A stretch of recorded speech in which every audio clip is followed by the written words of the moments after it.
Welcome to my Almost TED Talk, where today we're dissecting something that affects 76% of professionals, but somehow nobody talks about at work. Anticipatory anxiety. You know, that fun little brain glitch where Sunday afternoon feels like standing in line for your own execution? I'm not a doctor, this isn't medical advice. I'm just someone who accidentally turned weekend relaxation into a contact sport. But stick with me, because what I discovered changed everything. And I mean everything. I used to think insomnia was for people with real problems. CEOs running billion-dollar companies, surgeons saving lives, parents with newborns. Not for someone whose biggest Monday challenge was remembering which coffee shop had the shortest line. But here I was at 2 a.m. wide awake, because apparently my brain treats Monday morning meetings like incoming nuclear missiles. And this was just the beginning. But first, let me tell you about the moment everything shifted. It wasn't some mystical revelation or expensive therapy breakthrough. It was something so simple I almost missed it completely. And if you're someone who gets that crushing weight in your chest every Sunday at 4 p.m., this might be the missing piece you've been looking for. 8 months ago, I experienced what I now call the great time shift of 2024. Picture this, 3:59 p.m. on a Sunday. I'm living my best couch potato life, debating between true crime documentaries and YouTube rabbit holes. Life is good. Life is peaceful. Then 4 p.m. hits, and suddenly I'm transported to some alternate reality where Monday morning is a saber-toothed tiger, and I'm armed with nothing but a half-empty coffee cup and imposter syndrome. Here's what's terrifying about anxiety. It doesn't just make you worried, it becomes this Oscar-worthy film director producing IMAX-quality mental movies with surround sound and 4K resolution of your impending doom.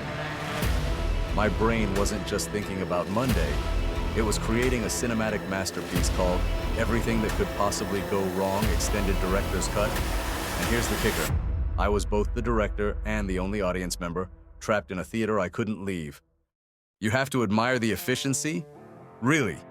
In under 60 seconds, my brain managed to hijack an entire Sunday and transform it into an audition for a panic disorder diagnosis. It's like having a personal saboteur who's really, really good at their job, and they work weekends. But this victory celebration, it was about to get a lot worse. That was sarcasm, because apparently, when you share your mental breakdown online, some people need subtitles, but trust me, what comes next isn't sarcastic at all. It's the part where things got genuinely scary. The anxiety started showing up earlier and earlier, like a horror movie villain that gets stronger with each sequel. First Sunday evenings, then afternoons, then I'd wake up Sunday morning already feeling that familiar dread. It was like living with a countdown timer to something terrible, except the terrible thing was just checking emails and attending meetings. But here's what I didn't realize yet. Sunday wasn't actually the monster. I was hunting the wrong villain entirely. So, I became a weekend warrior, scheduling myself into oblivion, brunches, gym sessions, social events. I was busier than a campaign manager during election season, all in the name of outrunning my own thoughts. But anxiety? Anxiety is like that friend who never takes a hint. It has GPS tracking on your emotional state. No matter how many distractions I threw at it, it would slide into my consciousness with that casual reminder, hey, just so you know, tomorrow exists, and it's going to suck. Sunday nights became my personal Groundhog Day, except instead of Bill Murray being charming, it was me having imaginary arguments with my boss about projects that didn't even exist yet. I'd mentally rehearse conversations that would never happen, plan solutions to problems that weren't real, and somehow still feel completely unprepared for Monday morning. My bedroom turned into a racetrack, and I was both the car and the increasingly exhausted driver. But this sleepless cycle was about to reveal something I never saw coming. That's when it hit me like a freight train carrying nothing but uncomfortable truths. Sunday was never the enemy. Sunday was just the messenger. The real monster taking up residence in my brain was Monday, and everything Monday represented about a life that didn't quite fit. Every Sunday wasn't just dread about work, it was mourning another week where I hadn't made progress toward the life I actually wanted. This realization changed everything, which led to what I call zombie Mondays.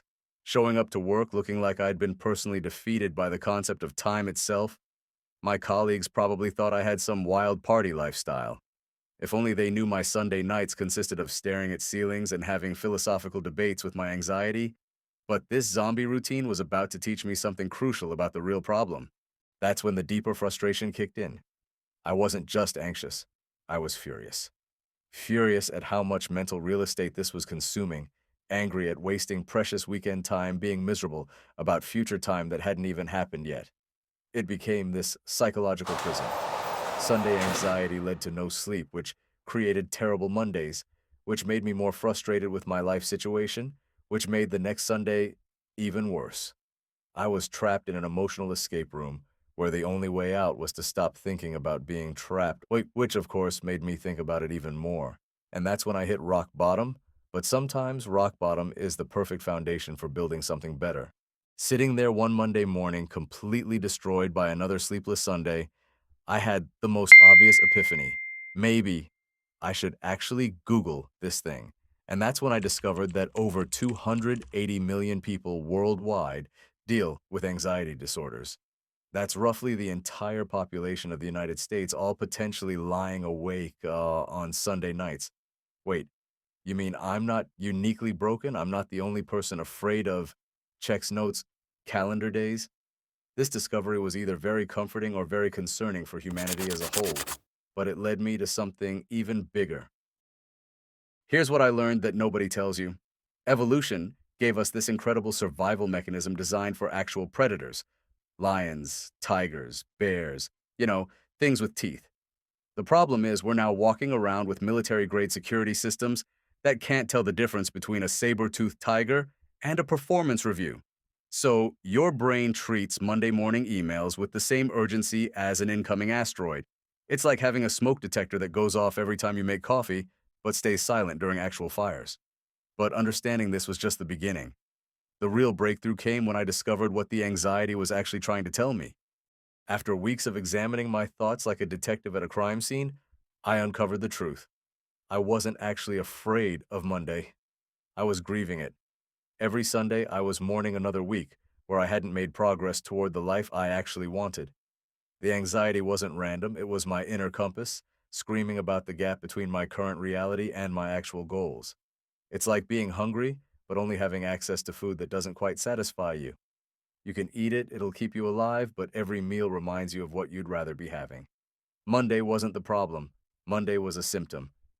Solution attempt number one: meditation, because the internet promised it would fix everything from anxiety to my credit score to my dating life.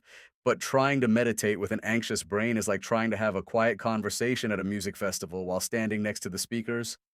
My thoughts were moving at Formula One speeds. We're talking 200 plus kilometers per hour of pure mental chaos. I felt like Doctor Strange looking through 14 million possible futures, except instead of finding the one where we defeat Thanos, I was searching for a single scenario where my brain doesn't catastrophize Monday morning. Spoiler alert, I didn't find it.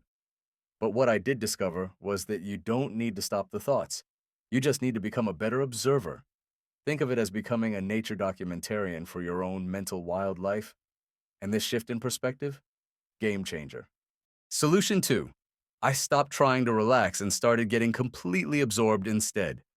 When your brain is fully engaged in something that requires genuine focus, it doesn't have the bandwidth to run its usual everything is terrible programming in the background. It's like giving your anxiety a really compelling Netflix series to binge watch while you sneak out the back door of your own mind. But the real breakthrough that came with solution 3. When you're creating something you genuinely care about, even if it's just 30 minutes on Sunday evening working on an idea that lights you up, Monday transforms from this looming deadline into just another day in your personal project timeline. You're not just surviving the week anymore, you're using it as raw material for something bigger. Suddenly, the gap between where you are and where you want to be starts closing, and that crushing Sunday anxiety, it begins to fade because you're no longer just enduring your life, you're actively building toward the one you actually want. But did this transformation happen overnight? Of course not. I'd love to tell you this was a superhero origin story where I snapped my fingers and instantly became the Zen master of Sunday serenity, but real transformation looks less like Marvel and more like learning to ride a bike. Lots of wobbling, a few spectacular crashes, and gradual improvement that's only obvious when you look back. Some weeks I felt completely in control. Others, the old patterns would creep back in like an X sliding into your DMs at 2 a.m. Here's what I wish someone had told me 8 months ago. Your Sunday anxiety isn't a character flaw, it's information. It's your inner compass pointing toward the gap between where you are and where you want to be. Don't silence it.